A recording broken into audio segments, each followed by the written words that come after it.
Okay. So same thing too. So if you look at this from a clinical perspective, we see a data point on our scoreboard and you're told that, hey, your fall-offs are too high. So then all of a sudden we got like, oh my God, I got to do all these indirect calls. You may have to do that temporarily, but if we start to think about improving your communication of your plan of care, starting to get people to understand to book the full plan out, or to book in milestones, or to book in phases. Look at your new assessment registry. Understand why baby patients didn't book what you prescribed initially. Try to problem solve those things.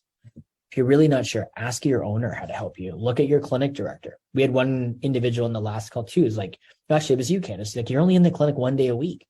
That day may not work for people. So it's not that you suck and they fell off because of you. It's just that, you know what? Your availability just doesn't match that patient or that client. So can we transfer care? How do we do that? Right? The other thing too is we saw this. People have evenings full, right? We actually have to think strategically, is maybe the demand for me is actually going to have to adjust my schedule. Set that time in that meeting with your owner. How can we look at making myself more accessible if that is the case?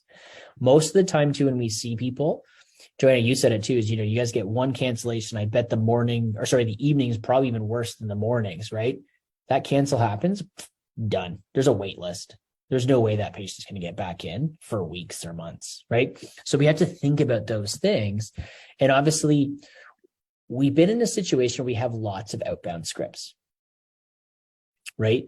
The hard part is that people just aren't really comfortable with them. So we give the script, we don't see a change in behavior, but the reality is we have to role play that script. So go back to week 3, we talked about how do we take action.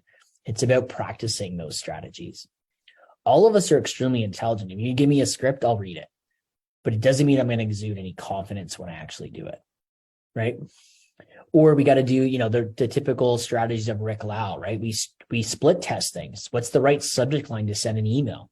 What's the right, does it give us the open rate? Does it give us the click rate? I don't know all those things, but it's one of those things where we have to continuously try new ways of actually getting our information in.